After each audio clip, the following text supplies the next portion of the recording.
2026 ခုနှစ်ရဲ့အသစ်ထွက်စကားဖြစ်တဲ့စိတ်ကူးရဲ့အခြေကိုရီးယားဒရမာ My Ryan Anime ကျမရဲ့တော်ဝင်ရန်သူတော်အပိုင်း9နဲ့6ကိုတင်ဆက်ပေးသွားမှာပါ။ဝမ်နေပြည်ငိုနေတဲ့ရှိဖင်ကိုချားစိတ်ကဖတ်ကြားလိုက်ပါတယ်။တကယ်တော့ဆဲကရဲ့ဇယိုက်ကအဖြူနယ်မဲ့တိတိကျကျခွဲခြားတတ်တဲ့အပြင်သူ့ရဲ့ခရူချက်ကမဟာမိတ်ဖြစ်ရင်ဖြစ်မောင်ရင်ရန်သူပဲဖြစ်ရမယ်ဆိုတဲ့ဇယိုက်ရှိတဲ့သူပါ။သူကရှိဖင်ကိုချစ်သူလည်းမဟုတ်တငယ်ချင်းလည်းမဟုတ်တဲ့နနမိတ်မသေးကြတဲ့ဆက်ဆက်ရင်းမျိုးကိုလုံးဝမကြိုက်ဘူးဆိုပြီးသူကစကားပြောလို့ပြီးသွားတဲ့အခါမှာတော့ဇေကေကနည်းနည်းတော့ကိုဂယူနေတဲ့ပုံပါပဲ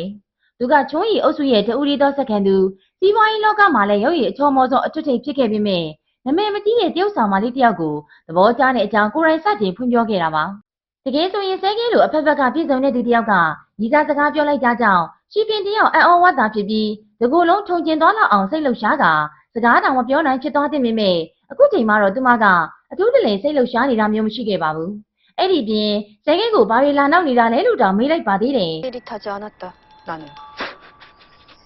လူကဆွဲဆောင်မှုတွေပြည့်နေနေတဲ့ဇေကေလီရှိပင်ကတေချာပေါက်ကားတိုက်ခံရတယ်လို့မျိုးသူ့ကိုပြန်မတုံ့ပြန်ရင်တောင်မှခုနကဖတ်လိုက်တဲ့အပြုတ်မူလေးတစ်ခုတည်းနဲ့တင်သူမကိုဝမ်းသာမျက်ရည်ကျစေဖို့လုံလောက်နေတာမဟုတ်ဘူးလားဇာဇေကေကရှိပင်ကိုသူ့ဘောဘလို့လို့ခန်းစားချက်မရှိရတာလေလို့ထပ်ပြေးမိလိုက်ပါတယ်ရှိပင်ကလည်းသူ့ကိုဘယ်တော့မှယောက်ျားတစ်ယောက်လိုမမြင်ခဲ့ဘူးလို့ပြန်ပြေးလိုက်ပါတယ်အိမ်နောက်မှာတော့မိုးချင်းတမင်နဲ့တူမိုးရီလဲတဲကြီးမဲကြီးရွာချလာပါတော့တယ်စင်ကြီးစရာကိစ္စတခုပြီးသွားပြီမဲ့နောက်ထပ်ပြဿနာတခုကထပ်ရောက်လာပြန်ပါတယ်ရှိပင်တို့ရဲ့ဂိုရှင်ဝန်အဆောင်ပြင်မှာရက်ထားတဲ့ဇာစကေရဲ့ချက်တော်ကားလေးဟာဘသူချစ်သွားမှမသိတဲ့ကြောက်ကမန်းလိလိအစင်းရာကြီးတခုဖြစ်လို့နေပါတယ်နောက်တနေ့မှာတော့သူကကားကိုအတွင်းရင်မှုစီအပ်ပြီးပြင်ခိုင်းလိုက်ပါတယ်မွေးရပါတတိကြည့်ပြီးတန်တရားများတတ်တဲ့သူကတော့ကားကျွင်းကင်မရာကိုဖြုတ်ထားခဲ့လို့ကားကိုချစ်သွားခဲ့တဲ့တရက်ခံကိုရှာမရဖြစ်နေတာပါအရင်တုန်းကအာနာရှင်တွေအနိုင်ကျင့်တဲ့အချုပ်တော်ပုံတွေအများကြီးဟာကားရင်းကင်မရာတွေကနေတဆင့်ဖော်ထုတ်ခံခဲ့ရတာတွေရှိခဲ့မှုပါတယ်တကယ်တော့ဆဲကေကလည်းတခါတလေသူ့ရဲ့ကိုယ်ရေးရာရှိကိုတောင်အပြေအဝမယုံကြည်တာကြောင့်ပဲသူ့ရဲ့လှုပ်ရှားမှုတိုင်းကိုလဲလွန်စမကြံခဲ့အောင်ကင်မရာကိုတမင်တကာဖြုတ်ထားခဲ့တာပါဒီကလူတွေကတော့ဆဲကေတယောက်ဒီလောက်တတိတီးနေတာသူ့ကိုအထီးကျန်စေလိမ့်မယ်လို့ပြောကြပေမဲ့သူကတော့ဘာပဲဖြစ်ဖြစ်သူမှရှိတဲ့ရှိတိုက်ကြတွေအကုန်ရှိနေပြီးသားမို့အထီးကျန်နေဆိုတဲ့စကားလုံးကသူ့အတွက်လူသေးလားလို့မေးလိုက်ပါတယ်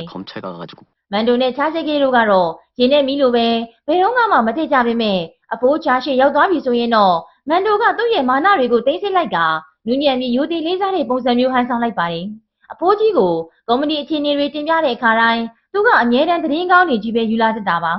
ါချာဖိုးကလည်းမန်ဒိုရဲ့အရေးချင်းကိုတကယ်သိမှတ်ပြုပြီးအချင်းချင်းချီးကျူးတတ်တဲ့သူပါ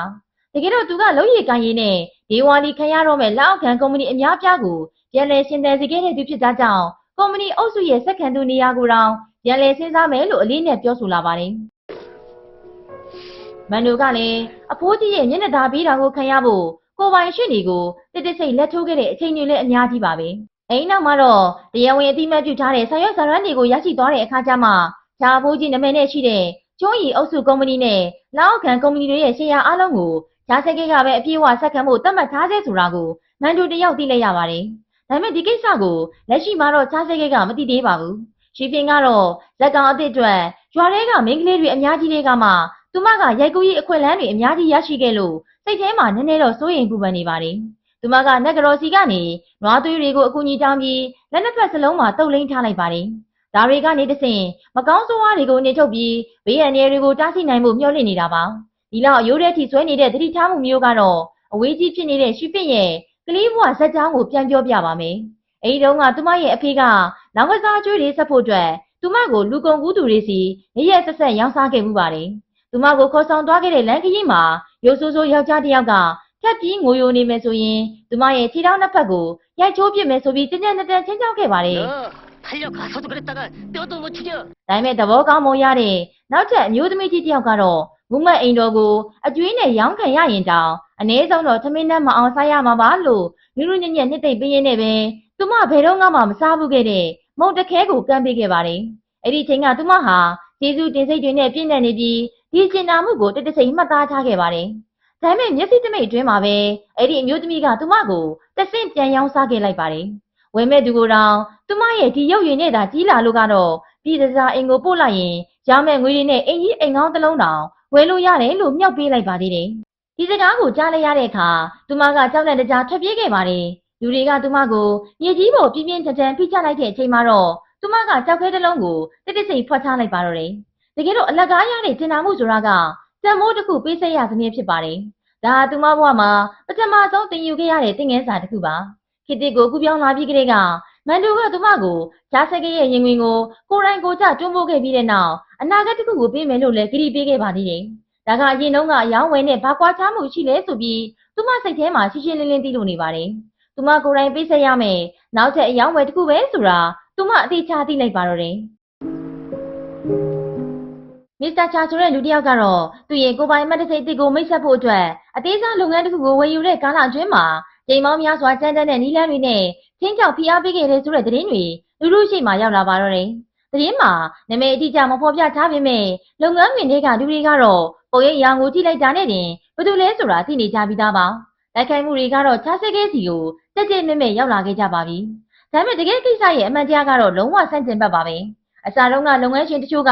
အရေးသွေးညံ့တဲ့ကုန်ရမ်းတွေကိုတိတိစိတ်လဲလှယ်ခဲ့လို့ပူပေါင်းလောက်ကိုင်းတဲ့ကန်ထရိုက်တာတွေအများကြီးပြင်းပြင်းထန်ထန်ထိခိုက်နေတာခဲ့ရတာပါ။အဲ့ဒီချိန်ကအလုတ်တင်ဖြစ်နေသေးတဲ့ချားစဲခဲတောင်မှ1.3 ဘီလီယံလောက်ဆုံးရှုံးခဲ့ရပါတယ်။နောက်ပိုင်းဝယ်ယူမှုမှာချားစဲခဲကအယောင်းဝယ်ငွေတွေကနေပြန်လည်နှုတ်ယူခဲ့တာပါ။ဒီ1.3 ဘီလီယံဆုံးရှုံးမှုကိုနှုတ်ယူတာကအပြစ်ပြောစရာမရှိပေမဲ့အခုတော့တစ်ဖက်လူကအမှတ်တစိတ်သိမိမဆက်ခင်လေးမှာရည်ရွယ်ချက်ရှိရှိလှုပ်ချင်လာတာကသူ့ကိုလုံးဝဖျက်ဆီးပစ်ချင်နေတယ်ဆိုတာရှင်းလင်းနေပါတယ်။ကိစ္စကဒီလောက်ထိဖြစ်လာမှတော့သူကလည်းစပြေးခွင့်လို့မနေဖို့ဆုံးဖြတ်လိုက်ပါတယ်။ဒီလိုနဲ့ပဲဆဲခဲကတစ်ဖက်လူကဝန်ထမ်းတွေရဲ့စုချင်းငွေတွေကိုခိုးယူကာစီနိုမှာပတ်စံသွားပြုံးနေတဲ့တပ်ပုံတွေပြီးတော့ကုန်ကျန်းတွေကိုခိုးယူလဲလှယ်ထားတဲ့အထောက်အထားပြည့်စုံကိုပါအတင်းကြီးမီဒီယာအားလုံးစီကိုအများပြည်သူတွေသိအောင်ချပြလိုက်ပေးဖို့အတွင်းရေးမှုကိုညွှန်ကြားလိုက်ပါတော့တယ်။ဒီကနေတစ်ဆင့်ချားစဲခဲခံယူထားတာကတော့လူဘဝဆိုတာအေးဆက်ဆက်နိုင်ပြီးကျေးဇူးတရားဆိုတာကိုနားမလည်ကြဘူးလို့ပါ။ရုပ်တရက်သူကဒီလောကမှာသူမအပေါ်အကောင်းဆုံးဆက်ဆံတဲ့သူပါလို့ရှီပင်ကိုယ်တိုင်ပြောခဲ့မှုတဲ့စကားကိုသတိရသွားပါတယ်။ဒါပေမဲ့သူ့ဘက်ကစတင်ကရှီပင်ကိုစိတ်ဝင်စားကြောင်းဖွင့်ပြောလိုက်တဲ့အချိန်မှာတော့သူ့ပေါ်မှာခန်းစားချက်တစ်စက်လေးမှမရှိဘူးဆိုတဲ့ရှီပင်ကပြန်ပြောတဲ့စကားကိုပဲပြန်လဲကြားအောင်နေမိပါတော့တယ်။ဒီလိုလုံးဝကိုကွဲပြားသွားတဲ့ပုံစံကြောင့်သူ့ကိုခဏကြာတော့ကောင်းရှုပ်သွားစေပါတယ်။ဒါပေမဲ့အကြာကြီးစဉ်းစားပြီးတဲ့နောက်မှာတော့တခါတလေလူကြီးတွေကဘလို့ပဲဆက်ဆံဆွဲထားခြင်းလေးနဲ့လွတ်ထားတဲ့ viewer မျိုးကိုသုံးတတ်တယ်ဆိုတာကိုသူသဘောပေါက်သွားပါတယ်။ဒီတော့ချားစဲခဲအတွက်အကောင်းဆုံးနည်းလမ်းကတော့ရှီပင်ကိုအကြီးကျယ်ပိုးပန်းမှုလိုတယ်ဆိုတာပါပဲ။ဒီလိုနဲ့အစ်မြင့်အထည်ချုပ်ဆိုင်ကိုသွားတာအဝယ်စားတဲ့တစ်စုံကိုမှာယူလိုက်ပြီးအလွန်ခမ်းနားတဲ့အသွင်ပြင်းနဲ့ရှီပင်ကိုဆွဲဆောင်မှုတွေထုတ်လုပ်ဖို့ပြင်နေပါတော့တယ်။ချားစဲခဲကတော့မိတ်လိုက်တဲ့အချိန်မှာအမိဖြန့်ပြတဲ့ဒေါင်းဘူကြီးလိုဖြစ်လို့နေပါတော့တယ်။ဒီချိန်ထဲမှာပဲအဖိုးတန်လက်ဆောင်ပစ္စည်းတွေနဲ့ထိုးစစ်ဆင်တာကိုလည်းသရဝင်းစတင်လိုက်ပါတော့တယ်။ဘသူအတွက်လဲဆိုတာကတော့ရှီပင်ရဲ့နောက်ထပ်ဇက်ကောင်တစ်အတွက်ဇလန်းတွေကအပြိုတော်ကောင်းတစ်ယောက်အတွက်ပါပဲ။ဇက်ဝင်ခန်းတွေကတိတ်မများဘူးဆိုပေမဲ့သူမအရင်တုန်းကလူစားတို့တရုတ်ဆောင်ခဲ့တာထက်ဆိုင်ရင်မျက်နှာပြရတဲ့အခွင့်အရေးကပိုများလာပါတယ်။ယွန်းချီကိုတရုတ်ဆောင်တဲ့မိဖုရားပြည့်စက်ကောင်းနဲ့ဘေးနားကကိုလုတ်တော်နေရာမှာတရုတ်ဆောင်တဲ့မိဖုရားတွေရဲ့မိတ်ကပ်အပြင်ဆင်တဲ့စီကက်တွေကသူတို့ရဲ့အစင်တန်းနဲ့လုံးဝမကိုက်ညီဘူးဆိုပြီးသူမကတွဲဘက်ဒါရိုက်တာကိုပုပ်ပွေလင်းလင်းပြောလိုက်ပါတယ်။ပြီးတော့စလုံးတူတွေတက်ဆင်ထားတာကလည်းဂျိုစွန်ကရောင်းချိုပြင်းလက်ထက်ကလေးကစလုံးတူတက်ဆင်ခွင့်ကိုတိုင်းပြည်ပြီးသားမို့ဒီလိုဝစ်စားစရင်မှုကသမိုင်းအမှန်နဲ့လုံးဝဆန့်ကျင်နေပါတယ်။ဒီလိုတိကျသေးကြခြင်းလို့ထောက်ပြလိုက်တာကဘေးလူတွေမျက်စိထဲမှာတော့ရှီပင်ကဆရာလို့တလို့ဖြစ်သွားပါတော့တယ်။ဒရိုက်တာကဒီညင်းပွားမှုကိုမြင်သွားတဲ့အခါရှေ့ထွက်လာပြီးအကြောင်းရင်းမှန်ကိုမေးမြန်းလိုက်ပါတယ်။တစ်ဖက်ကလည်းအတန်မမာနဲ့ပြန်ပြောတစ်ဖက်ကလည်းငင်းကုန်နေကြရင်းနဲ့ရှီပင်အကြံပြုတဲ့အချက်တွေကိုဘယ်သူမှလက်မခံကြပါဘူး။ယွန်းကြည်ဟိုကတော့နားနဲ့သဘောပေါက်တဲ့လူကြီးလူကောင်းပုံစံဖမ်းကရှေ့ထွက်လာပြီးဝင်းဖြန့်ပြေးပေးလိုက်ပါတယ်။ဒါပေမဲ့စကားပြောတဲ့အထဲမှာရှီပင်ကမမှန်ကန်တဲ့ဆက်ဆံရေးတွေနဲ့နောက်ပေါက်ကနေတစ်ဖက်လူရဲ့အားကိုးနဲ့ဝင်လာပြီးမှဒီစကားရဲ့ရောက်လာတာဆိုတဲ့သဘောမျိုးတွေ့ဝိုက်ပြီးထည့်ပြောလိုက်ပါတယ်။ဒီစကားတွေကြောင့်အဲ့ဒီမှာရှိနေတဲ့လူတွေအလုံးကရှီပင်အပေါ်အထင်မြင်လွဲမှားသွားကြကနေရာတိုင်းမှာစောင့်ကြည့်တာတွေအထင်သေးတာတွေနဲ့ဆက်ဆံလာကြပါတယ်။ရိုက်ကူးရေးပြီးဆုံးသွားတဲ့အချိန်ရောက်မှယွန်းဂျီဝါတမင်တကာသူမကိုအဆက်ခွဲဖို့ရည်ရွယ်ချက်နဲ့သူမကိုအကြက်ရိုက်ကာအနေခက်အောင်လုပ်ခဲ့တာလို့ရှီပင်တယောက်သဘောပေါက်သွားပါတော့တယ်။ဒါကိုတွေးပြီးတော့သူမရင်ထဲမှာဒေါသတွေပောက်ခွဲလို့နေပါတယ်။ခုနကတင်သူမကိုမျက်နှာကြောချင်းချင်းနဲ့ဆက်ဆံခဲ့တဲ့လူတွေအကုန်လုံးကအခုကျတော့ရုပ်တရက်မျက်နှာသားတွေချက်ချင်းပြောင်းသွားကြပါတယ်။ရုပ်တရက်ပြောင်းလဲသွားတာကြောင့်ရှီပင်လည်းတန်တောင်ဖြစ်သွားပါတယ်။တကယ်တော့တစုံတစ်ယောက်ကရှီပင်ရဲ့နာမည်နဲ့ရုပ်ရှင်ရိုက်ခွင်းကလူတွေတောက်ဖို့ကော်ဖီထရက်လာဖို့ပြီးထားတာကိုရှီပင်တယောက်အပြင်ထွက်ကြည့်လိုက်မှအကြောင်းရင်းမှန်ကိုသိလိုက်ရပါတယ်။ကားတစ်စီးလုံးကပန်းရောင်လေးဖြစ်နေပြီးတရုတ်ဆောင်နဲ့ဖျားမှရှင်စောဆောင်ဆိုတဲ့စာသားကြီးရိုက်နှက်ထားကဇ ဇော်ဆောင်ရဲ့အလားတရားကနိုင်ငံတော်ကိုအုပ်စိုးတယ်။ Just Mine ဆိုတဲ့အားပေးစကားတွေပါပါဝင်လို့နေပါတယ်။တကယ်တော့အရာအလုံးကကြားဆဲခဲ့ရဲ့စီစဉ်မှုတွေကြီးပဲဆိုတာတန်တရားဖြစ်စရာမလိုတဲ့အပြင်ဒါဟာရှိဖြင့်ပေါ်သူဆင်နွှဲလိုက်တဲ့အချစ်ထိုးစစ်ကြီးပါပဲ။သူရဲ့လက်ချောင်းထိပ်လေးကသူမရဲ့နှလုံးသားကိုဓာတ်ရိုက်ချိန်ရွယ်ထားပြီးဇူရှာတဲ့အကြည့်တွေနဲ့အတူသူမရဲ့နှလုံးသားကိုမရရအောင်ယူမယ်လို့ဆုံးဖြတ်ထားပုံရပါတယ်။ဒါပြင်ချမ်းစကေးကရှိဖြင့်ရဲ့အပြောင်းလဲမြန်တဲ့သဘောထားကိုကြည့်ကသူမကရည်ရွယ်ချက်အောင်မြင်မှုအတွက်ဆိုရင်ဘာမဆိုလုံးမဲ့အငြင်းများတဲ့မိန်းမတယောက်ပဲလို့သုံးသပ်လိုက်မိပါတယ်။ချမ်းစကေးကလည်းသူ့ဘဝမှာတစ်သက်လုံးသူလိုချင်တာရဖို့ဆိုရင်ဘယ်တော့မှမရှုံးဘူးလို့ဆက်ပြောလိုက်ပါတယ်။ဒါကြောင့်ဒီတစ်ချိန်မှာလည်းလုံးဝမရှုံးစေရဘူးလို့ယုံကြည်ချက်အပြည့်ရှိနေပါတယ်။ဒါပေမဲ့ရှိဖင်းကကြားဆဲကရဲ့ကျင်နာယူရမှုတွေဖြစ်ပါတဲ့ဒီလုံးအကြည့်ထိုးစစ်တွေကိုရှင်းရှင်းလင်းလင်းမြင်လိုက်ရပြီးသူ့ရဲ့နက်နဲတဲ့ဖွင့်ရဝန်ခံချက်ကိုနောက်တစ်ချိန်ထပ်ကြားလိုက်ရတဲ့အခါမှာတော့သူ့ပေါ်မှာချက်ခင်မြန်လို့တဲ့စိတ်တစ်စက်လေးမှမရှိပါဘူး။အခုလည်းမရှိနောက်လည်းမရှိသလိုတစ်သက်လုံးမှလည်းဘယ်တော့မှရှိလာမှာမဟုတ်ဘူးလို့ပါပြစ်ပြစ်တသားညင်းလိုက်ပြန်ပါတယ်။ 소리 네가 가져가 냄새 때문에 골 아프니까 ဇဲကဲနေနဲ့ဖွင့်ပြောတာမိမတယောက်တည်းစီကနေပဲနှစ်ချိန်တိုင်တိုင်ညင်းပယ်ခံလိုက်ရပြီးမို့ဇဲကဲကတော့အယုတ်ကျိုးပြက်စိတ်မကောင်းဖြစ်လို့နေပါတယ်ဇဲကဲတယောက်မီးပွိုက်မီလို့စောင့်နေတဲ့အချိန်လေးမှာသူ့ရဲ့စူပါကားလေးနောက်ကနေဝင်တိုက်ခံလိုက်ရပါတယ်တိုက်တဲ့မျိုးသမီးကတော့အစောပိုင်းကအထည်ချုပ်ဆိုင်မှာသူ့ပေါ်ကိုကော်ဖီတွေမတော်တဆမှုတ်ချခဲ့တဲ့သူပါပဲနောက်တစ်ချိန်ပြန်တွေ့ကြတဲ့အခါမှာတော့ဒီမျိုးသမီးကလိပ်စာကတ်ကိုကမ်းပေးလိုက်ကညီတိုင်းမှုရဲ့တာဝန်အကုန်လုံးကိုယူပါမယ်လို့လည်းပြောလိုက်ပါတယ်။သူမကတော့ချိန်နီကုမ္ပဏီရဲ့ CEO မိုတီကီပါပဲ။ဒါပေမဲ့ချားဆက်ကဲလုံးဝမထင်ရှားခဲ့တာကမိုတီကီဟာအဖိုးဖြစ်သူကသူ့အတွက်စီစဉ်ပေးထားတဲ့အောင်သွဲတော်တွေ့ဆုံပွဲကကောင်းမလေးဖြစ်နေတာပါပဲ။မတော်တဆလို့ထင်ရတဲ့ဒီနှစ်ချိန်လုံးကတကယ်တော့ရည်ရွယ်ချက်ရှိရှိစီစဉ်ထားတာတွေကြီးပါပဲ။ရည်ရွယ်ချက်ကတော့အခွင့်အရေးဖန်တီးပေးဖို့ဖြစ်ကသူတို့နှစ်ယောက်ကိုတဘာဝအချဆုံးနည်းလမ်းနဲ့ဆုံတွေ့စေဖို့ပါပဲ။အဖိုးဖြစ်သူကတော့တွတ်နဲ့မိုတီကီရဲ့ကောင်းွက်တွေကိုရရွတ်ပြနေတာကိုနားထောင်ရင်းမိဘတွေပေးထားတာတွေအကုန်ဖြည့်ဆည်းခံရရင်တောင်မှချားစကဲကတော့သဘောတူခြင်းမရပါဘူး။ဂျီပင်ကတော့ဂရင်မမလဲရင်ခေါင်းထဲမှာချားစကဲရဲ့ဖွင့်ရဝန်ခံချက်ကိုအချင်းချင်းပြန်တွေးနေမိပါတယ်။ပြီးတော့ဂျီပင်တယောက်နှလုံးကုန်တန်တွေကထိမရအောင်မြန်နေခဲ့ပါတယ်။ဒါပေမဲ့တဘဝစာသေးခွဲရှင်ခွဲကြုံတွေ့ခဲ့ရဘူးတဲ့အတွက်သူမကအချစ်ရင်းနဲ့ပတ်သက်ပြီးညှော်လင့်ချက်ထားဖို့မဝင်ရတော့ပါဘူး။လက်ကျန်ဘဝကိုအေးချမ်းချမ်းဖြတ်တန်းသွားဖို့လောက်ပဲတောင်းဆိုချင်တာပါဒီလိုနဲ့ပဲရုတ်တရက်အတွေးတွေကနန်းတွင်းအပြိုတော်ဘဝတုန်းကအတိတ်ကိုပြန်ရောက်သွားပါတယ်တနာစရာကောင်းလောက်အောင်သိဆုံးသွားတဲ့လမ်းမေးခွေးလေးကိုသူမကိုယ်တိုင်တကြိုပေးခဲ့တာကိုမင်းသားကြီးကမြင်သွားခဲ့ပြီးသူမမျက်ရည်ကျဝမ်းနဲ့နေတာကိုကြည့်တော့လမ်းမေးခွေးလေးရဲ့အုတ်ကူမှာသူမနဲ့အတူဆူတောင်းပေးခဲ့တဲ့အပြင်ဘေးနာကတောပန်းလေးတစ်ပွင့်ကိုလည်းသမင်ခုပေးခဲ့ပါသေးတယ်အဲ့ဒါကဒီနေ့ရက်ကွင်းမှာတော့ကကြားစဲခဲပေးလာတဲ့ပန်းစည်းလေးလိုပါပဲဒါပေမဲ့ခဏကြာမှတော့ဟုံကိုစလဲကရွှေပင့်စီကိုဖုံးဆက်လာပြီးရေကျူကျွန်းမှာတွားရောက်ရိုက်ကူးရေးလုပ်ဖို့ချက်ချင်းပြင်ဆင်ဖို့အကြောင်းကြားလာပါတယ်။ဒါပေမဲ့ရွှေပင့်ကတော့ကုမ္ပဏီရဲ့မန်နေဂျာကိုခေါ်မသွားချင်ပါဘူး။သူမကသူ့အတွက်တင့်တော်မဲ့သူကိုကြိုတင်ရွေးချယ်ထားပြီးသားပါ။သူမရွေးချယ်ထားတာကမျက်မှန်တဲ့ကောင်လေးပါ။သူကပတ်စံလိုနေပြီးဒီလောကမှာခက်ရင်းရင်းနေနေရှိတဲ့သူလို့ပြောလို့ရပါတယ်။သူမကသူ့ကိုကိုပိုင်မန်နေဂျာလုပ်ပေးဖို့တောင်းဆိုလိုက်ပြီးရေကျူကျွန်းရိုက်ကူးရေးကိုအတူတူသွားဖို့လာစာသုံးစာပေးမယ်လို့ပါကမ်းလှမ်းလိုက်ပါတယ်။ 그쵸 가겠느냐? 안 해요 안 해. ခဏကြာမှတော့သူနာပြုတယောက်ကလုတ်ဖော်ကိုင်းမဲ့ရှောင်းချင်းကိုရှားဆက်ကဲစီဆေးသွားပေးဖို့အကူအညီတောင်းခဲ့ပါတယ်။ကိစ္စပြီးသွားတဲ့အခါမှာတော့သူကလျှို့ဝှက်လူတယောက်စီကိုဈေးတွေကိုအောင်မြင်စွာပို့ပေးလိုက်ပြီးဖြစ်ကြောင်းချက်ချင်း message ပို့လိုက်ပါတယ်။မကြခင်မှာပဲရွှေပင်နဲ့မျက်မှန်ကောင်းလေးတို့ဒီမော်တက်လာခဲ့ကြပါတယ်။ 고민한 게 있었는데요. 의무 교육은 제대로 마친 거 맞나요? 자신 좀 나올게요. မျက်မှန်ကောင်းလေးချပြီးအိမ်လာသွားတဲ့အချိန်လေးမှာဒီမော်ကနေအတန်ချိတ်ဆက်နဲ့ကြီးညာလာပါတယ်။ခီးတဲ့တူရုတ်တရက်အရေးပေါ်နေမကောင်းဖြစ်နေလို့စေဘက်ဆိုင်ရာဘ ഹു တုတရှိတဲ့ခီးတဲ့တွေအကူအညီပေးဖို့အရေးပေါ်လိုနေကြောင်းပြောလာပါတယ်။လူအသက်ခေဖို့ကရေးကြည့်တယ်ဆိုတော့ရှိပင်လည်းအရင်တုန်းကနန်းတွင်းအပြိုတော်ဘဝမှာအစာမကြေဖြစ်နေတဲ့နန်းတွင်းသူတွေကိုအဆိုင်ပြီးသွေးဖောက်ပေးခဲ့တာတွေကိုတတိယသွားပြီးလေရင်မဲကိုကိုယ်တိုင်သွားကူညီပေးဖို့ပြောလိုက်ပါတယ်။ဒါပေမဲ့လေရင်မဲနောက်ကိုလိုက်သွားပြီးအခင်းဖြစ်တဲ့နေရာကိုရောက်တဲ့အခါရေပြင်ပေါ်မှာတောက်တောက်ကြီးလဲကျနေတဲ့ချားဆဲခဲကိုတွေ့လိုက်ရတော့အံ့ဩသွားပါတော့တယ်။လက်ရှိအချင်းကြီးကအဆိုင်သွေးဖောက်ပေးုံနဲ့တင်အဆင်ပြေမှာမဟုတ်ပါဘူး။ပြီးတော့သူမကလည်းခစ်တစ် CPR ကိုလုံးဝနားမလဲတဲ့အတွက်အရေးကြီးနေတဲ့အချိန်မှာဘေးမှာလိမ့်ကျနေတဲ့ရေတံမှုကိုကောက်ယူကဒီအေးတွေအကုန်လုံးကိုချားဆဲခဲရဲ့မျက်နှာကိုပတ်ချလိုက်ပြီးအတန်ကြင်ကြင်နဲ့ချပါလို့အော်ပြောလိုက်ပါတယ်။ တကယ်တော့ရွှေဖင်ရဲ့လုပ်ရကြောင်းဇဲခဲကငရဲကြီးတကားဝကိုဒီတလန်းရောက်နေရင်တောင်မှသူကအတင်းကုန်းချလာပြီးရွှေဖင်ကို2ခွန်းလောက်တော့ဆဲဆုံအောင်မှသေးကြပါတယ် Nice. Stinks. ဒီရင်ဝန်ထမ်းတွေကနှလုံးကုန်ဆက်ကိုယူလာပေးကြပါတယ်ရွှေဖင်ကတော့မြေပြင်ပေါ်မှာတတိလီမင်းမျောနေတဲ့ဂျားဆဲခဲကိုကြည့်ပြီးအော်ဟစ်ငိုယိုနေတော့မှပဲလွန်ခဲ့တဲ့နှစ်300ကမှတ်ညံတွေရန်လေစီစဉ်ဝင်ရောက်လာပြီးသူမှလည်းတတိလီမင်းမျောသွားပါတော့တယ်ရွှေဖင်လည်းမင်းသားကြီးပေးလာတဲ့တောပန်းလေးကိုယူလိုက်တဲ့ချိန်မှာနားထဲမှာတော့အရှင်မင်းကြီးရဲ့စကားတွေကိုပြန်ကြားရောင်လာပါတယ်သူမရဲ့လက်ချောင်းလေးတွေရော့ရဲသွားပြီးတောပန်းလေးတွေဟာမြေကြီးပေါ်ကိုပြုတ်ကျသွားပါတယ်မင်းသားကြီးကတော့အရှင်တန်းကွာဟမှုကိုဂရုမစိုက်ပဲ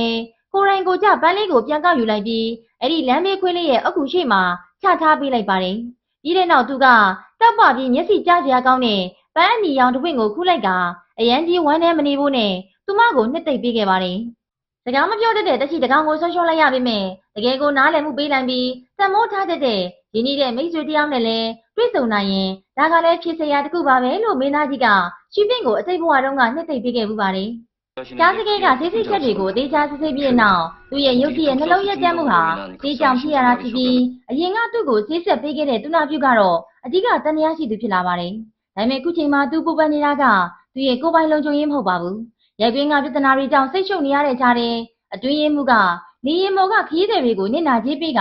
ပြေဝက်ချက်ထိန်းသိမ်းရေးသဘောတူညီချက်လက်မှတ်ထိုးခိုင်းထားပြီးကြောင်းလာရောက်အစီရင်ခံပါတယ်။ဂျာစကေကတော့ရဲတပ်ဖွဲ့ဝင်တွေဝင်ရောက်ဆွတ်ဖက်မှာကိုပြစ်ပြက်တသားညှင်းဆန်လိုက်ပါတယ်။တကယ်လို့သူကသာကြောက်ရွံ့မှုကိုပြသလိုက်ရင်ဝယ်ယာကကြိုးကင်တဲ့သူစီလက်နက်ချသလိုဖြစ်သွားမှာမို့တရင်ကိုလုံးဝပိတ်ဆို့ထားမှသာအခြေအနေတွေကိုထိန်းချုပ်ထားနိုင်မယ်လို့တွေးထားတာပါ။ဦးဆိုရင်သူကဘသူကိုမှအတိအကျမယုံရဲတော့ပါဘူး။အတွင်းမှုကတော့ရှင်းရွှေရွှွန်းကတန်တရားအရှိရာဆုံးလူပဲ။သူမပေါ်လာကလေးကဒုက္ခတွေဇက်တိုက်ဖြစ်နေတာကြောင့်ကြိုးကင်နေသူမဟုတ်ရင်တော့အဆောင်ရောင်မကောင်းတဲ့ဖြစ်စည်းမဲ့သူဖြစ်ရမယ်လို့တူတူလေးပြောလိုက်ပါတယ်။ဒါကိုကြတော့ကြားစေကရဲ့မျက်နှာချက်ချင်းပြတ်သွားပြီးအတွင်းမှုရဲ့တောင်းဝင်းကအမှန်တရားကိုတင်ပြဖို့တက်တက်ပဲမကောင်းတဲ့ဘက်ကနေရှောင်မတွေးနဲ့လို့သတိပေးလိုက်ပါတယ်။ရှင်ပင်ကလည်းကြားစေကရဲ့အစီအစဉ်နဲ့စစ်စစ်ချက်အကုန်လုပ်ခဲ့ပြီးနေကောင်းလာတဲ့အခါ VIP အဆောင်စီမှာကြားစေကကိုလာရှာပါတယ်။ကြားစေကရဲ့လူနာခန်းထဲခြေချမိုံပဲရှိသေးတယ်။ဒီနေရာကတကယ်ကိုနန်းတော်ကြီးတိုင်းမယ်လို့မချီကျူးပဲမနေနိုင်တော့ပါဘူး။ဒီလိုနေပုံထိုင်ပုံကိုကြည့်ကအသက်ငယ်မလို့ဖြစ်ခဲ့ရတဲ့ချားဆက်ခဲ့တယောက်အခုလိုပြန်လဲလန်းဆန်းနေတာကမထူးဆန်းတော့ပါဘူးတကယ်ပဲပတ်စံကအယရာဆိုတာကိုသူမနားလည်လိုက်ပါတော့တယ် TV မှာအချစ်တချင်းတွေလာနေတာကိုချားဆက်ခဲ့ကဆူတယ်ဆိုပြီးရမှုနဲ့အတန်ကိုလျှော့လိုက်တော့ရှင်ပင်ကလည်းအလျှော့မပြီးပဲရမှုကိုလူယူဖို့ရှေ့ကိုတိုးလာခဲ့ပါတယ်ဒီလိုနဲ့ကြီးစဲရင်းနဲ့နှစ်ယောက်ကြားတွေကအကွာဝေးကမတိမတာနီးကပ်သွားခဲ့ပြီးနောက်ဆုံးတော့နှစ်ယောက်သားဤဆက်နေတဲ့ဆိုဖာဘောကိုအတူလဲကျသွားခဲ့ပါတော့တယ်အတွင်းမှုလာသတင်းပို့တဲ့အချိန်မှာဒီမြင်ကွင်းနဲ့ကွက်တီတိုးလို့ပြန်ထွက်ရမလို့စနေရမလို့နဲ့အကြက်ရိုက်သွားပါတော့တယ်သူတို့နှစ်ယောက်ကလည်းကြွပြတလဲထားရက်ကဝစ်စားတွေကိုပြင်လာရင်းနဲ့ဒါကမတော်တဆဖြစ်ရတခုပါလို့ရှက်ကိုရှက်ကန်းနဲ့ရှင်းပြကြပါတယ်ကြီးပင်ကလည်းချက်ချင်းပဲတန်တရားဖြစ်စရာပြုမှုမျိုးရောင်တင်ရမယ်ဆိုတဲ့အတိုင်းပဲဒါကတမင်လောက်တာမဟုတ်ဘဲနဲ့တကယ်ကိုမတော်တဆရှင်းရုပ်ဆန်ဆန်ဖြစ်သွားတာပါလို့ဗီဒီယိုထဲမှာပါတဲ့အတိုင်းဟန်ဆောင်ကအမြန်ရှင်းပြလိုက်ပါတော့တယ်ရှေးရရှင်များစည်းဝေးမှာတော့ချာမီသားစုဝင်နေနဲ့မန်တိုတို့ဟာဓာတ်ဆဲကဲတယောက်ခရီးသွားရင်ရုတ်တရက်သတိလစ်သွားလို့လက်ရှိမှာဂျေဂျူဆေးရုံမှာဈေးကူတောင်းမှုခံယူနေရတယ်ဆိုတဲ့သတင်းကိုရရှိသွားပါတယ်။ဒီချိန်ထဲမှာပဲချားဆဲကဲကလည်းအတွင်းမှုစီကနေတဆင့်အစည်းအဝေးပြီးမှမန်တိုတယောက်ကသူ့ရဲ့မူလအစီအစဉ်တိုင်းခရီးစဉ်တွေကိုဆက်လုပ်နေတယ်ဆိုတာကိုစုံစမ်းသိရှိခဲ့ပါတယ်။ဒါကတကယ်ကိုထူးဆန်းနေခဲ့ပေမဲ့အာနာတော့အနိုင်ကျင့်တဲ့အရှုပ်တော်ပုံပဲဖြစ်ဖြစ်မတမာတဲ့နီလန်းနဲ့တိုက်ခိုက်တာပဲဖြစ်ဖြစ်မကြသေးခင်ကဆက်တိုက်ဖြစ်ပွားခဲ့တဲ့ကိစ္စရဲ့အားလုံးကိုခြုံငုံကြည့်လိုက်ရင်ဂျားဆဲကဲကဒီလောက်ထိစွန့်စားရတဲ့ကွယ်ရာကတကယ်တရကန်ဟာမန်တိုတယောက်တည်းပဲလို့အပိုင်ထွက်လိုက်ပါတော့တယ်။ဂျားဆဲကဲနဲ့ရှင်ပင်တို့ရဲ့ခီးစဉ်ကရောညာရိုက်ကူးဖို့အတွက်ပဲဖြစ်ပြီးကျောင်းညာရှင်ဘက်ကအပန်းဖြေစခန်းတစ်ခုလုံးကိုငှားရမ်းထားတာပါ။သူတို့သွားမယ့်နေရာကထူနေတာမို့လမ်းခီးမှာအထူသွားခဲ့ကြပါတယ်။လမ်းမှာတော့ရှင်ပင်ကအတွင်းရေးမှုကလက်သေးတောင်းပြီးလို့ဗိုင်းအောင်ပြီးဝမ်းပြက်နေတာကိုမတော်တဆကြားမိသွားပြီးဒီတခင်နဲ့အစီကံနှစ်ယောက်စလုံးကတယောက်ကရုတ်တရက်သတိလစ်ပြီးလဲကြတယ်။ခုတယောက်ကလည်းဗိုက်တွေနားနေပြန်ပြီ။ဒီလစ်တာနဲ့ဝမ်းပြက်တာတွေပေါင်းလိုက်ရင်ဒါကအရင်တုန်းကနန်းတွင်းထဲမှာကြားဘူးထားတဲ့ကာလဝမ်းယောဂကုသယောဂလက္ခဏာတွေပဲလို့ပူပန်သွားပြီးလုံးစံအတိုင်းရှောက်တွင်းနေပြီးတော့ရှင်ပင်ကတော့ယောဂကုသမှကြောက်လို့ချားဆဲကဲနဲ့ခောက်ခွာခွာပဲနေပါတော့တယ်။ သူ သူကအကျွေးမှုကိုလည်းအကြောင်းရင်းမသိပဲဝမ်းပြက်ရင်တိုင်းရင်စိမ့်မြစ်တွင်နဲ့အသေးချာကုသရမယ်လို့မှာခဲ့ပါသေးတယ်။သူမကတကယ်ပဲကူးဆက်မှာစိုးရိမ်နေတာပါ။ဂျာဆဲကဲကတော့ရှီပင့်ကိုသူများကိစ္စရှောက်ပြောနေတယ်လို့ပဲထင်နေပါတယ်။ဂျာဆဲကဲတယောက်ဒီနေ့မှဘာလို့ဒီလောက်လိုက်ပြီးကန့်လန့်တိုက်နေတာလဲ။အရင်ရက်ကသူမငြင်းလိုက်တာကိုစိတ်ကောက်နေတာလားဆိုပြီးရှီပင့်တယောက်ကတွေးနေပါတော့တယ်။ 하지 마. 타요. တစ်ဖက်မှာတော့အပြစ်လောက်ထားတဲ့သူနာပြုမလေးကအတွင်းမှုစီကဖုန်းတွေကိုမကန်ရဲပဲဖြစ်နေပါတယ်။ဒီကိစ္စတွေအကုန်လုံးကိုမန်တိုတယောက်ပဲတည်ပြီးမန်တိုကပဲဆဲကဲကိုစေအမားတွေပေးခဲ့တဲ့သူနာပြုမလေးစစ်ဆက်ခန်းမှာကင်မရာတွေမရှိတာမို့တက်တယ်မရှိရင်ဂျာဆဲကဲဘာမှလုပ်လို့မရဘူးလို့ဆိုရင်စရာမရှိကြောင်းမန်တိုကညှစ်သိပ်ပြီးလိုက်ပါတယ်။ပြောပြီးတာနဲ့သူကငွေအမြောင်များပေးပြီးဘေးကင်းသွားအောင်နိုင်ငံသားကိုချက်ချင်းထွက်ပြေးခိုင်းလိုက်ပါတယ်။လွန်ခဲ့တဲ့နှစ်300တုန်းကဒီကျူကျွန်းဆိုတာတော်ရိုင်းဆန်းနဲ့ပြည်နယ်ပေးရာနေရာတစ်ခုဖြစ်ခဲ့တာပါ။ဒါပေမဲ့ခုခေတ်မှာတော့အားလုံးတန်းတန်းမမောရတော့တဲ့အပန်းဖြေနိဗ္ဗာန်ပုံဖြစ်နေပါပြီ။အရင်တုန်းကနန်းတွင်းတိုင်းလေးခုကြားမှာတိတ်မိနေခဲ့တဲ့ရှီပင်ဟာပင်လယ်အစ်စ်ကိုတစ်ခါမှမမြင်ဘူးခဲ့ပါဘူး။အပြာရောင်လှိုင်းလုံးကြီးတွေကိုပထမဆုံးမြင်လိုက်ရတဲ့အချိန်မှာတော့စိုးရိမ်ပူပန်မှုတွေအကုန်မေ့ကကလေးတယောက်လိုပျော်ရွှင်ခုန်ပေါက်နေပါတော့တယ်။ဒါမှန်ကြောက်ကလေးတစ်လုံးကိုတောင်သူမကသဘောကျပြီးအကြာကြီးကင်ကစားနေမိတဲ့အထိပါပဲ။နေဝေစီးစားကြောင့်နေရဲနေတဲ့ပင်လယ်ပြင်ကြီးကိုကြည့်ကသူမရင်ထဲကအသက်ရှင်နေရတာတကယ်ကောင်းတာပဲဒီလောကမှာအေးချမ်းချမ်းအသက်ရှင်နေထိုင်ခွင့်ရတာကအကြီးအမားဆုံးကံကောင်းခြင်းပဲလို့ဆင်ခြင်မိနေပါတယ်ယွန်းဂျီဟိုကလည်းဒီအပန်းပြေစခန်းမှာပဲလာရောက်တိတ်ခုနေတာမို့အခန်းလာယူတဲ့ရှီပင်တို့ဖွဲ့နဲ့တိုးပါတော့တယ်အဖွဲ့ထဲမှာတော့ရှီပင်နဲ့မျက်မှန်ကောင်လေးတို့စောင့်နေတာကိုဂျီဟိုကမြင်သွားပြီးအရင်တုန်းကရိုက်ကွင်းမှာလာကြိုးတဲ့စူပါကားပိုင်ရှင်ကိုပြန်တွေးမိကအလိုလိုနေရင်ဒီမျက်မှန်ကောင်လေးကပဲစူပါကားပိုင်ရှင်ဖြစ်ရမယ်သူကလည်းရှီပင်ရဲ့ရီးစားပဲလို့အထင်ကြီးသွားပါတော့တယ်ဘလောက်တောင်မသိနားမလည်လိုက်လဲဆိုရင်မျက်မှန်ကောင်လေးကချားစဲကဲကိုထမင်းစားဖို့သွားပိတ်တဲ့မြင်ကွင်းနဲ့တကားဝမှာချားစဲကဲရဲ့အတွင်းမှုကုံအင်ကြီးဘောကဖုန်တွေကိုခါပေးနေတဲ့မြင်ကွင်းကိုဝင်းဂျီယိုတယောက်မြင်သွားတဲ့အခါမှာတော့ချက်ချင်းပဲမျက်မှန်ကောင်လေးပေါ်သူမရဲ့အကြည့်တွေနဲ့အတွေးတွေကပြောင်းလဲသွားတာဒီလူကတာမန်လူမဟုတ်ဘူးဆိုတာရိပ်မိသွားပါတယ်တတိယဆက်ဆံမဲ့မျက်မှန်ကောင်လေးကယွန်းဂျီယိုရဲ့ပြိတ္တဖြစ်နေလို့နှစ်ယောက်မျက်နှာချင်းဆိုင်ဆုံးတော့သူကတက်တီမွေးပြီးနှုတ်ဆက်လိုက်တဲ့အခါယွန်းဂျီဟိုကမျက်မှန်ကောင်လေးကိုအစင်တန်းမြင့်တထေးသားလို့ထင်ပြီးအရင်ငါထည့်ပို့ပြီးဖဖိုးရွေဆက်ဆံနေပါတော့တယ်아, 네. 근데 ပုံမှန်အတိုင်းပါပဲဒီနေ့ကတော့ကြောင်ညာရိုက်ကူးရမယ့်နေ့ဖြစ်ပါတယ်ရှီပင်ကအပြာနှုတ်ရောင်ခေါင်းဝင်းလေးနဲ့ဝက်ထက်လာတော့တကယ်ကိုဆွဲဆောင်မှုရှိကမင်္ဂလိဆန်ဆန်လှပလုံးနေတာမို့ချားဆဲကဲတယောက်ကငေးကြည့်နေရင်းနဲ့တရေရီတောင်ကြမလို့ဖြစ်သွားခဲ့ရပါတယ်ဒါပေမဲ့ဟုံကိုစလဲကဆဲကဲကိုဘလို့နေလဲအစင်ပြေလားလို့အမြင်ကိုမေးလိုက်တဲ့အခါမှာတော့ဘေးနာကယောက်ျားသားလှုပ်ဖို့ကိုင်ဘက်တွေအကုန်လုံးရှီပင်ကိုဝိုင်းငင်းနေကြတာကိုမြင်လိုက်ရလို့သဝင်းတိုစိတ်တွေနဲ့တဟုန်တိုးတက်လာပါတော့တယ်အသေးချာပြန်ကြည့်လိုက်တော့လေခေါင်းဝင်းကလှပေမဲ့အသားပေါ်လွန်နေတာမို့ချက်ချင်းအဝတ်စားလဲဖို့အတင်းကျပ်ခိုင်းလိုက်ပါတော့တယ်ရှီပင်ကလည်းချားဆဲကဲခိုင်းနေကအဝတ်စားတွေကိုတစုံပြီးတစုံလဲလဲဝတ်ဆင်ပြခဲ့ပါတယ်ဝတ်စုံဝတ်သူမနဲ့လိုက်ဖက်နေပြီးလှနေပြီမဲ့ချားဆဲကဲကတော့အသားပေါ်တယ်ဆိုတဲ့အကြောင်းပြချက်နဲ့အကုန်ပေးချနေတာပါဒီလိုနဲ့အချင်းချင်းပြုလုပ်ပြီးတဲ့နောက်ရှီပင်တယောက်စိတ်မထိန်နိုင်တော့ပဲဒေါသတွေပေါက်ကွဲပြီးဖက်နှက်ကိုချွတ်လို့ဂျားဆဲကဲကိုလှမ်းထုဖို့အထိဖြစ်သွားပါတော့တယ်။ဝန်ကိုစလဲကလည်းအကြက်ရိုက်နေရတာကဒီဝစ်စုံတွေကိုမူလာကချားဆဲကဲကိုယ်တိုင်ရွေးချယ်ပေးခဲ့တာဖြစ်ကကျုံးရဲ့အလှနဲ့လဲကွက်တီချနေတာမို့အခုမှဘာလို့စိတ်ပြောင်းပြီးတစုံမှခွင့်မပြုရတာလဲဆိုတာပါပဲ။ 여자밖에 눈에 안 보인다고! ဒါဆဲကရဲ့လူတွေကအဲ့ဒီသူနာပြုရဲ့အိမ်ကိုလိပ်စာအတိုင်းလိုက်ရှာပြီးစကားတော့ခောက်ပေးမဲ့ဘသူမှပြန်မထူးပါဘူးအဲ့ဒီအချိန်မှာသူတို့အသေးချာသိတာကတော့သူနာပြုမလေးဟာအိမ်ထဲကချမ်းမြေမော်ကသွေးရိုင်နဲ့လဲကျသိဆုံးနေရှာပါပြီဒါကတော့အသေးချာပေါင်းမန်တို့လူတွေရဲ့လက်ချက်ပါပဲဒါရင်မကတိပဲသူတို့ကရိုက်ကွင်းကအချင်းကြီးအားလုံးကိုမန်တို့စီအစီရင်ခံနေကြပါတယ်ရေကူရဲတွေကြံ့ကြာသွားပြီးတဲ့နောက်ရှီပင်ကသူမအတွက်ပြင်ဆင်ထားတဲ့ဂုံပြူညစာစားဝဲကိုသွားဖို့လုပ်တော့လမ်းမှာအဖိုးကိုတယောက်ကလာကြပါတယ်အဖိုးကစိုးရင်တကြီးနဲ့ညီလေးပြောက်ဆုံးနေလို့ဝိုင်းရှာပေးဖို့အကူကြီးတောင်းတာကြောင့်ရှီပင်ကနေကင်းကနေညမိုးချုပ်တဲ့အထိအတူတူလိုက်ရှာပေးခဲ့ပေမဲ့ကလေးရဲ့အရေးရောင်ကိုတော့မတွေ့ခဲ့ရပါဘူးရှီပင်ကကလေးအသက်ကိုမေးကြည့်လိုက်တော့အဖိုးကညီလေးက6နှစ်သူကအိမ်အောင်စောလို့အသက်55နှစ်ပဲရှိသေးတယ်လို့ပြန်ပြလိုက်ပါတယ်ဒါပေမဲ့အဖိုးရဲ့ရုပ်ရည်ကအရေးကြောင်းတွေနဲ့ခါကုန်းနေပြီးအနည်းဆုံးအသက်80ကျော်နေပုံရတာမို့သူကဇဝေဇဝါဖြစ်နေတော့ကောင်လေးတယောက်ကအဖိုးစီကိုရောက်လာကသူကပန်းပြေစခန်းကဝန်ထမ်းမဆိုပြီးကျေးဇူးတင်စကားပြောပြီးခေါ်သွားပါတော့တယ်။အဲဒီတော့မှဒါကတက်ကြီးရွယ်ကိုသတိမေ့ယောဂဖြစ်ပြီးရွှေရဲ့အဖွားတုံးကလည်းဒီယောဂလက္ခဏာပဲဆိုတာကိုရှီပင်လဲသဘောပေါက်သွားပါတယ်။ ရွှေပင်တယောက်ညစာဆောက်ပွဲစီရောက်မလာတာကြာလာတာမို့ချားဆဲကလေးစိတ်ပူလာတဲ့အခါစုံစမ်းကြည့်လိုက်တော့စောစောကရွှေပင်နဲ့တွေ့ခဲ့တဲ့ဝန်ထမ်းလေးစီကနေရွှေပင်တယောက်ကကမ်းခြေဘေးကတောအုပ်ထဲသွားခဲ့မှန်းသိကြည့်ချင်းအရာအလုံးကိုထားခဲ့ကချက်ချင်းလိုက်သွားပါတော့တယ်။တယောက်တည်းဖြစ်နေတဲ့ရွှေပင်ကတော့တောထဲမှာလမ်းပြောက်သွားခဲ့ပါပြီ။ညမောင်မောင်တွေကတောအုပ်ကြီးကကြောက်စရာကောင်းပြီးလောက်ခါနေတဲ့တရိပ်တွေကတရေတပတ်တွေလိုခြောက်လက်နေတာမို့ဒီတလန်းလန်းလိုက်တိုင်းကြောက်လန့်ပြီးနှလုံးကုန်တဲ့တွေမြန်လာက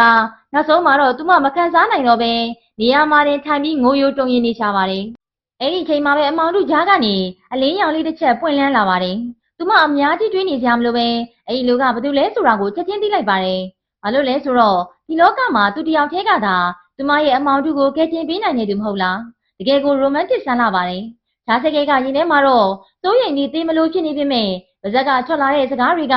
စူပူကျိမ်းမောင်းတာတွေဖြစ်ကုန်ပါတယ်။သူများကိုဒုက္ခပေးဖို့ပဲသိတယ်။အလုတ်ရှုပ်အောင်ရှုပ်သွားနေတယ်။ဒါကအလုတ်ကိုလည်းနှောင့်နှေးစေတယ်။အများကိစ္စအတွက်ရောကိုယ်ပိုင်အချိန်တွေပါဖြုံးပြရကြတယ်လို့ရှိပင့်ကိုပြောလိုက်ပါတော့တယ်။တကယ်တော့သူ့ရင်ထဲမှာပြောချင်နေတာကဘဲမှမတော်ပါနဲ့။ငါနားမှာပဲနေပါ။ငါမင်းကိုကောက်ွယ်ပေးပြရစီလို့ပြောချင်ပေမဲ့စကလုံးတွေကမှားရင်းကငါတောင်းပန်ပါတယ်။နောက်ကချက်ပြီးဒုက္ခမရှာပါနဲ့တော့လို့ပြောမိလိုက်လို့နှလုံးသားချင်းနှိစက်တဲ့သူနှစ်ယောက်ဟာဒီစကားတခွန်းကြောင့်ပဲဝေးကွာသွားရပြန်ပါတယ်။ရှိပင်ကလည်းသိပါပြီ။နောက်တစ်ခါဒုက္ခမပေးမိအောင်နေပါမယ်။ဒါကြောင့်နောက်ဆိုရှင်လဲကျမကိုလိုက်မရှာပါနဲ့တော့လို့တင်းငင်စွာနဲ့ပြန်ပြေးလိုက်ပါတယ်။ဒီလိုနဲ့ပဲသူမကအပန်းဖြေစကန်းစီကိုပြန်လာခဲ့ပါတော့တယ်။ရှိပင်ကအဖိုးကိုရှာပေးတဲ့အတွက်ဝန်ထမ်းလေးကစားပွဲတိုင်းကိုဝိုင်းပလင်းတွေလက်ဆောင်ပေးခဲ့ပါတယ်။စံရက်နဲ့ဝိုင်းကိုရောတောက်လိုက်တာကရှိပင်တယောက်နန်းတွင်းထဲမှာတော့တက်ခဲ့တဲ့အရက်ရောစက်နီးဖြစ်ပြီးအချိန်နဲ့ငယ်တောက်ပြီးတဲ့နောက်မှာတော့မူးလာပါတော့တယ်။ဒီနေ့ကမွန်းကျက်မှုတွေအကုန်လုံးအရက်ချိန်နဲ့အတူပျောက်ဆုံးသွားခဲ့ပြီးသတိပြန်ဝင်လာတဲ့အချိန်မှာတော့သူမတယောက်ပန်းချံကခုံတန်းလျားပေါ်ရောက်နေခဲ့ကဘေးနားမှာတော့ချားစက်ကကအနားကမခွာဆောက်ရှောက်ပေးနေတာကိုတွေ့လိုက်ရပါတယ်။နောက်ဆိုသစိမ်းလုံနေကြမယ်လို့ပြောထားပေမဲ့သူဘယ်လိုလုပ်စိတ်ချနိုင်ပါမလဲ။ရှိပင်တယောက်တည်းရှောက်သွားနေတာကိုစိတ်မချလို့ပွေရာကနေအမြဲလိုက်လံဆောက်ရှောက်ပေးခဲ့တာပါ။အမှုရှိန်နဲ့ရှိပင်ကဟာလာတောင်ပေါ်ကိုတက်ပြီးသစ္စာဆိုခြင်းနဲ့လို့ပြောလာပါတယ်။ဒီတော့သူမကအတိတ်ကအမတ်ရစရာတွေကိုဆွတ်လွတ်ကနောက်ဆိုရင်ကျန်းကျွမ်းရှင်ဒါမှမဟုတ်နန်းရင်းသူရှိပင်အဖြစ်နဲ့လည်းမဟုတ်တော့ပဲရင်းရွှေရွှွန်းဆိုတဲ့နာမည်နဲ့ပဲဘဝကိုအကောင်းဆုံးဖြတ်သန်းတော့မယ်လို့ဆုံးဖြတ်လိုက်တာပါ။ပြပြောဆူဆူနဲ့သူမကကောက်ထားတဲ့ကြောက်ခဲလေးကိုဈာဆဲခဲစီပေးပြီးဒါကဟာလာတောင်သွားမယ်ကားကပါဆိုပြီးမူးမူးနဲ့ရှောက်ပြောနေပါတော့တယ်။ဒီလောက်ညံ့နဲ့မှတောင်မော်သွားဖို့မဖြစ်နိုင်တာမို့ဈာဆဲခဲကသူမကိုကမ်းကြီးစီကိုပဲခေါ်သွားပေးလိုက်ပါတယ်။ညနေပိုင်းမှာတော့ပင်လေပြင်းကြီးကတိတ်ဆိတ်ညင်သက်နေပြီးနေကင်းဘက်ကဆူညံတဲ့နေပြောက်ဆုံးကတိတ်ဆိတ်မှုပဲကြံရစ်တာကြောင့်ရင်ထဲကတကယ်အမှန်တရားကိုဖွင့်ရဖို့အကောင်းဆုံးအချိန်ပါပဲ။ချားစိတ်ကအချိန်တွေပြန်လဲပတ်ရင်တောင်ငါကတော့မင်းကိုအယူတယောက်လိုလိုက်ရှာမိနေမှာပါပဲလို့ရှိပင်ကိုဖွင့်ပြောလိုက်ပါတယ်။စောစောကသူပြောလိုက်တဲ့ဒေါသစကားတွေကြောင့်ရှိပင်စိတ်မကောင်းဖြစ်ရပေမဲ့ကျဲခဲ့အတွက်ကတော့သူမဘေးကင်းယုံနဲ့တင်လုံလောက်ပါပြီ။ချားစိတ်ကဥညွတ်တောင်းမှန်တဲ့သူမဟုတ်သလိုချိုးသားတဲ့စကားတွေလည်းမပြောတတ်ပါဘူး။ဒါပေမဲ့ရင်ထဲမှာတော့ငါရှုံးပေးပါတယ်။မင်းမရှိရင်ငါအသက်မရှင်နိုင်ဘူးဆိုတဲ့စကားလုံးတွေကအစင်သစ်ဖြစ်လို့နေပါပြီ။ဒီပင်ကလည်းမတိမတာရှောင်လွှမ်းနေခဲ့ပေမဲ့သူ့အပေါ်တကယ်ရင်ခုန်မိသွားရတဲ့အကြောင်းရင်းကိုရှာတွေ့သွားခဲ့ပါပြီ။